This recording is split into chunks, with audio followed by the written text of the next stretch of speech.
Assalamualaikum sobat, kembali lagi di channel Evan Studio, channel yang membahas seputar dunia edukasi. Nah, di video kali ini saya akan membahas seputar dunia teknologi, tapi sebelum saya lanjut, saya mau bertanya kepada teman-teman semua. Kira-kira di antara teman-teman siapa yang suka bermain game online di komputer? Ya, sebagian besar mungkin suka bermain game online di komputer ya, karena memang komputer sekarang sudah menjadi barang prioritas kita. Tapi sebelum itu, komputer ini bukan hanya untuk para gamer saja, bahkan komputer sekarang sudah menjadi barang yang digunakan di sekolah-sekolah karena dijadikan sebagai bahan media pembelajaran. Tapi sebelum itu, kira-kira teman-teman pernah tidak berpikir bagaimana perkembangan komputer dari pertama kalinya ditemukan hingga sampai saat ini sudah marak digunakan?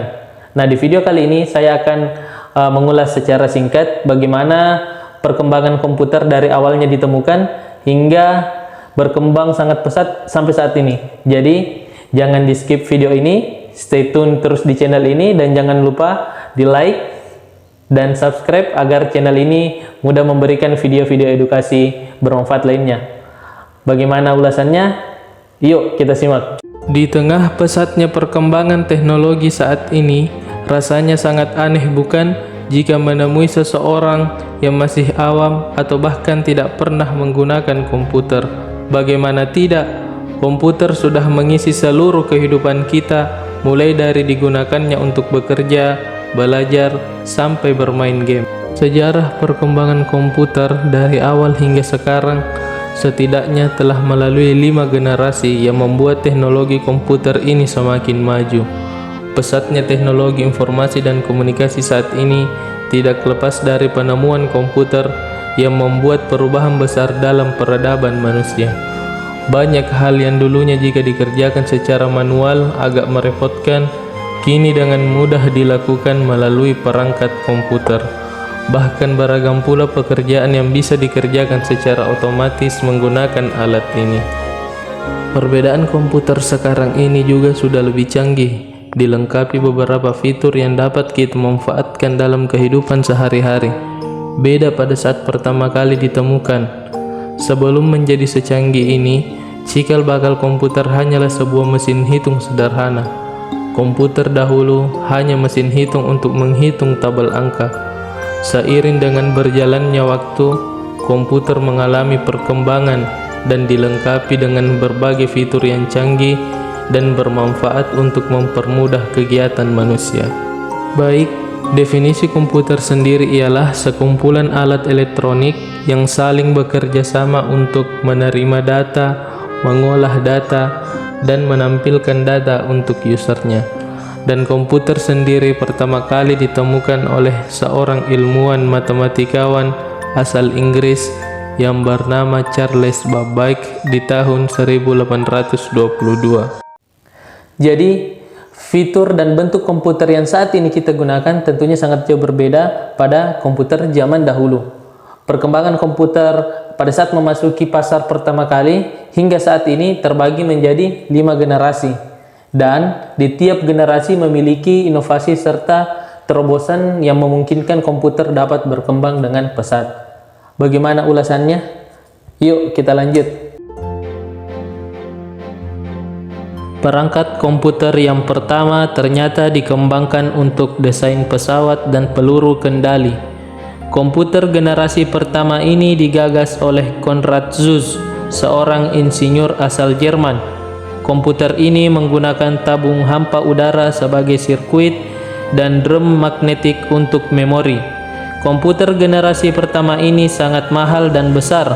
Besarnya itu sampai bisa mengisi seluruh ruangan.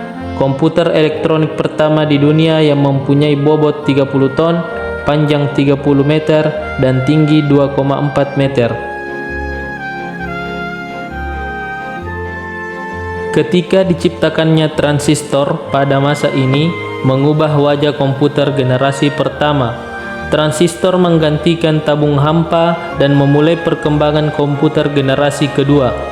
Transistor jauh mengungguli tabung hampa dan memungkinkan komputer menjadi lebih kecil, cepat, murah, dan hemat energi bila dibandingkan dengan pendahulunya. Selain itu, pada generasi ini juga dilakukan pengembangan memori inti magnetik Secara umum, komputer generasi kedua sudah menggunakan bahasa pemrograman tingkat tinggi. Kapasitas memorinya sudah lumayan besar, tidak membutuhkan terlalu banyak listrik, dan proses operasinya sudah cepat. Pada pemakaian komputer generasi kedua, transistor membuat komputer jadi cepat panas. Hal ini yang menyebabkan komputer generasi kedua mulai ditinggalkan. Kemudian pada tahun 1958, ilmuwan yang bernama Jack Billy menciptakan Integrated Circuit Chip atau biasa disebut dengan IC. Ini merupakan kepingan kecil yang mampu menampung banyak komponen menjadi satu. Jadi, komputer pada generasi ketiga menjadi lebih kecil, cepat, dan murah. Pada masa ini memungkinkan juga untuk dipasarkan ke khalayak umum. Mikroprosesor menjadi terobosan dalam mendatangkan komputer generasi keempat dengan menyatukan ribuan IC ke dalam satu keping silikon. Komputer generasi pertama yang besarnya hingga bisa mengisi seluruh ruangan, komputer generasi keempat sudah muat dalam genggaman manusia. Pada masa ini, mulai muncul laptop yang sangat portable dan dapat dibawa kemana-mana. Seiring komputer-komputer kecil ini menguat, mereka dapat dihubungkan untuk membentuk suatu jaringan yang pada akhirnya mengawali perkembangan internet. Nah, pada komputer generasi kelima ini adalah komputer yang kita gunakan ditandai dengan munculnya LSI atau Large Scale Integration yang merupakan pemadatan ribuan mikroprosesor ke dalam satu mikroprosesor. Komputer generasi kelima ini juga ditandai dengan munculnya semikonduktor, komputer kuantum, dan penggunaan nanoteknologi juga akan merubah besar-besar wajah komputer yang kita kenal pada generasi sebelumnya. Tujuan dari komputer generasi kelima adalah mengembangkan komputer yang dapat merespon suara, bahasa, dan dapat belajar secara sadar, atau yang sedang marak dibicarakan saat ini yaitu pengembangan dengan kecerdasan buatan artificial intelligence atau biasa disebut dengan AI. Nah, begitulah perkembangan komputer dari masa ke masa. Begitu banyak perubahan, bukan? Sekarang tergantung kita bagaimana menyikapinya secara bijak dan bermanfaat untuk kita semua. Contohnya misalnya menjadikan teknologi ini sebagai bahan media pembelajaran. Tentunya akan menjadi sangat berguna untuk kita semua. Baik, sampai di sini dulu video yang sempat saya bawakan. Sampai ketemu di video edukasi lainnya. Jangan lupa like-nya. Setelah di-like, jangan lupa di-subscribe agar channel ini lebih mudah berkembang dan terus memberikan video-video edukasi untuk kalian semua. Sampai ketemu di video pembelajaran berikutnya dan salam dunia edukasi.